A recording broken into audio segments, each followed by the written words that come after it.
Hey, David Brewster here with another episode of Chordplay, and this is the Chords of Steve Vai. And of course, Steve Vai is a bona fide, guitar legend.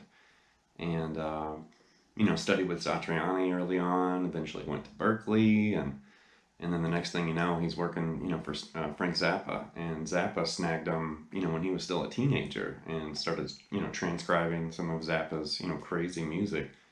And then eventually joined his band, started, performing live and recording with him.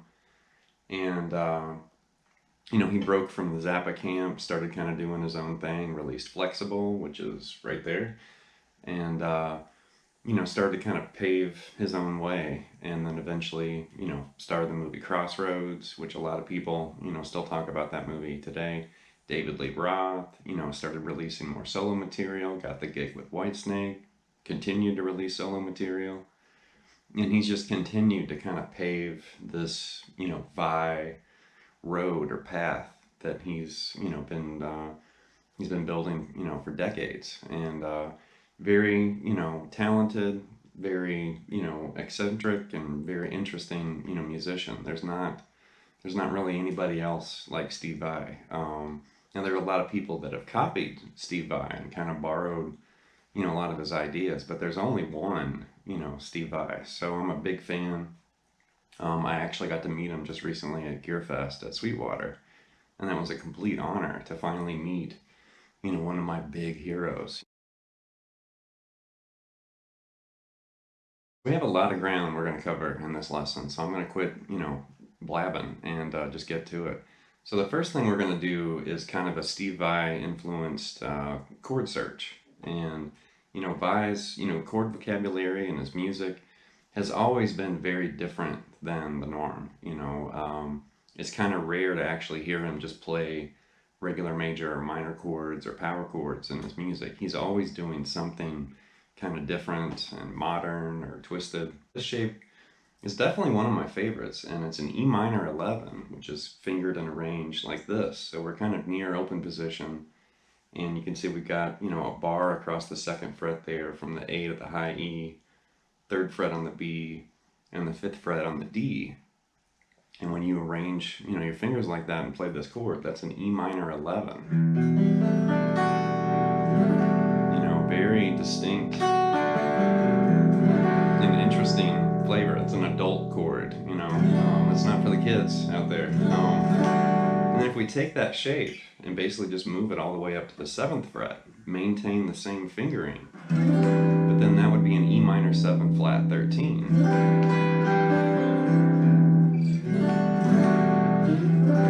And I like the way those two chords kind of interact or, complement each other. Now if we kind of scoot back here and pick up a shape that we kind of jumped over, this would make it an E6 at 11. If we kind of park it right there on the 4th fret. And then if we move it all the way up to where the bar is on the 11th fret, then that would change that to an E major 9. So just by taking that one, chord fingering, we can tap into and unlock a lot of interesting and different chords. You can kind of think of that almost like taking a bar chord or a power chord and moving it around the neck. But now we're using that really interesting chord and moving that around the fretboard. And there are some other, varieties and variations of that you can discover. So I highly recommend, take that fingering and move it around. Another really interesting thing he does with chords is where he mixes fretted notes with harmonics. And you can hear this in the David Lee Roth tune, Damn Good. You can also catch this in the song Sisters from Passion and Warfare. And when I first heard him doing this, it caught my ear and I thought, what in the world was that? Because it doesn't sound normal. Harmonics are very, very common. I mean, I've written an entire published book about harmonics. And then obviously chords are very common. But it's a little unusual to hear, part of a chord mixed with a cluster of harmonics. And it just creates, a different texture and sound. So this would be a C major 9. And what we're basically doing there, you can see I'm basically just playing a power chord right there. There's C and G, so there's a C5. And then my pinky is actually extending up and grabbing harmonics along the D, G, B, and high E string.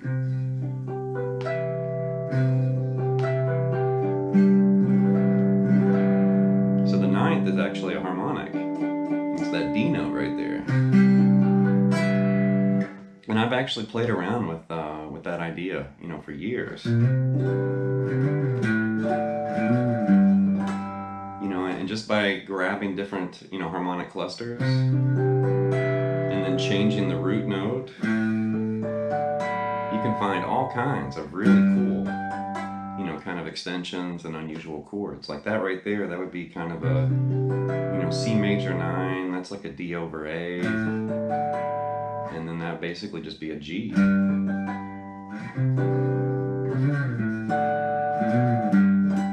Now, speaking of the song Sisters from Passion and Warfare, Sisters has some really interesting chords, and I think this is one of my favorite Steve Vai songs. It's really different, it's mellow. He's doing all these kind of Hendrixy, you know, chord extensions and slides and hammer-ons and stuff. And the song just keeps building and building. You know, it's almost like a flower, you know, like blooming or something. But with the intro,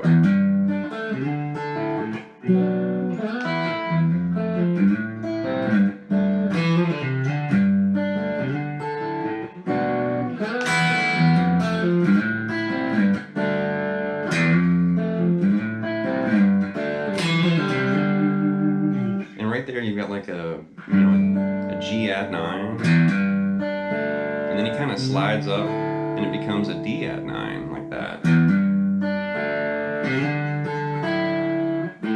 And then basically just, you know, B minor, a little piece of F, and then a little piece of, you know, A minor there, and then go back to that G add 9.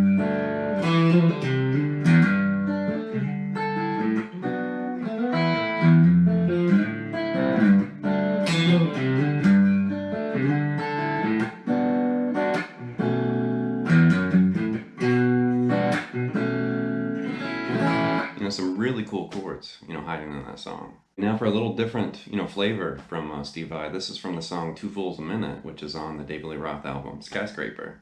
And even though that song isn't really, you know, that noteworthy, I mean, you know, it's not really my favorite song or appearance of him, but I love the riff. You know, it's like I wish I could just mute the vocals. No offense, David Lee Roth.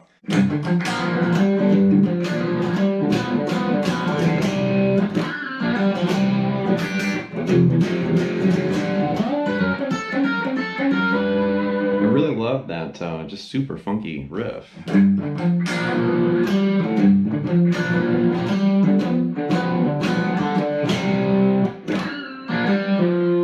know, just really cool the way he's kind of, you know, throwing all that together. You know, I definitely love that bouncy kind of, you know, it's almost kind of a like a swing kind of thing, moving back into that G.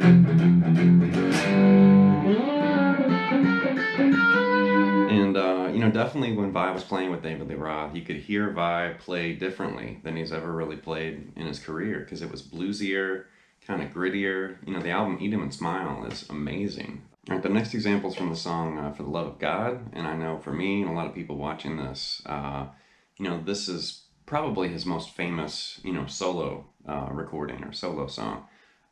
It's massively popular. You know, it seems like everybody's heard this, or they've tried to learn it, or they're at least familiar, you know, with the song. So if Steve Vai has, you know, like instrumental hits, this is definitely, you know, one of the big ones. And, you know, I know for me, I was so focused on the lead parts that I completely ignored, you know, the chords and what was going on in the background. And you can hear like this electric sitar, you know, kind of picking through these chords. And when I finally, you know, ignored the leads and started focusing on the chords and the progression, I was kind of surprised. I was like, whoa, I didn't realize that's, you know, that's what was going on, you know, in the background. So the first chord right off the bat, you know, an E minor add 9, and we've talked about this chord so many times. I think this is probably, you know, aside from bar chords and power chords, this is one of the most popular chords on guitar, simply because, you know, it appears everywhere. Al Di Meola, Pink Floyd. There's a whole bunch of, bands and songs where we've found, this chord kind of hiding. And here it is again. So Steve's just really picking through that. And then it's gonna go, and keep in mind, it's like an electric sitar, so it has a very different sound than that. It's my poor man's, sitar impression there. But then we've got an F major 7 sharp 11.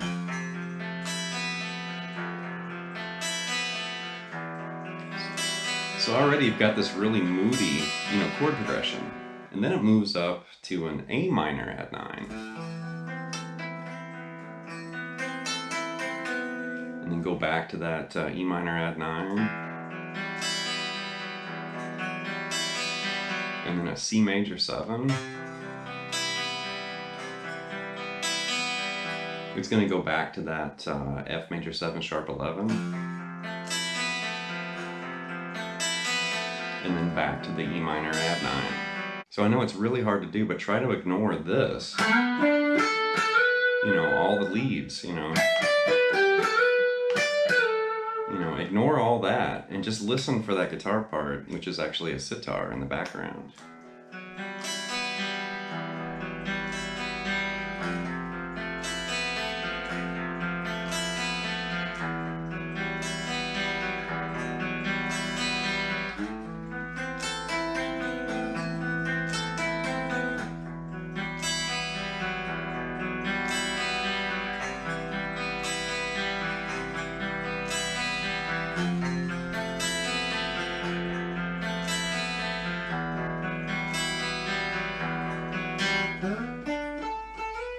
Last example here is from the song Viv Woman, which is from Flexible, and I think honestly I think I said this a minute ago about a couple of the other songs like Sisters, but I think this is like one of my favorite songs from Steve Vai, simply because it's different. He rarely ever plays it live, and I love the fact that it's all riff and rhythm, and then all of a sudden you hear the girl's voice say just go for it, and then he rips out a lead, and it's kind of short and weird and kind of a compact little number, but I like it, and it's kind of unusual. So you've got the intro, and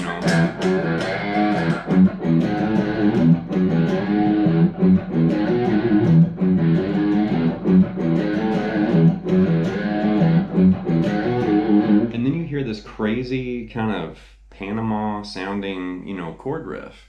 And when I first learned this, guitar part, I already knew how to play Panama. And I remember I sat down and I started working on it, and I thought, hey, it's a little bit like Panama, but whoa! And he's sliding and moving and shifting around. So whereas Panama kind of locked in to a chord sequence and then it moves and kind of repeats the same thing, Vai's, Viv Woman, it's slippery and it slides around everywhere.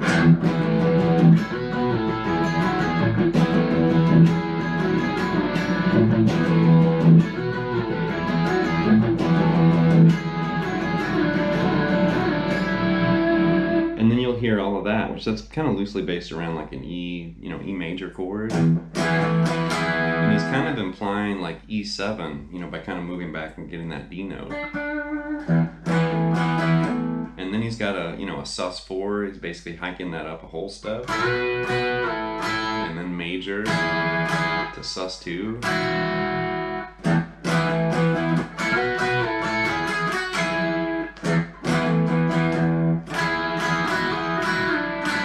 I really like that little move too, where he's shifting that sus2 back 2 frets, and then there's the D and the E, so it's part of E7, but it catches your ear in kind of a different way. Very Vai and Zappa flavored there.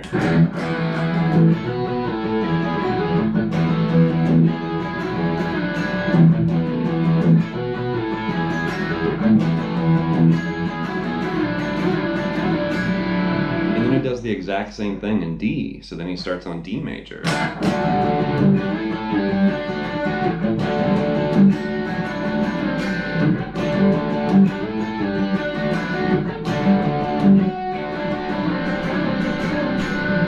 Really cool guitar riff. Alright, that's going to wrap this look at the chords of Steve Vai, and please leave some feedback and comments, and I'll be back with some more material lessons and content very soon. Thank you.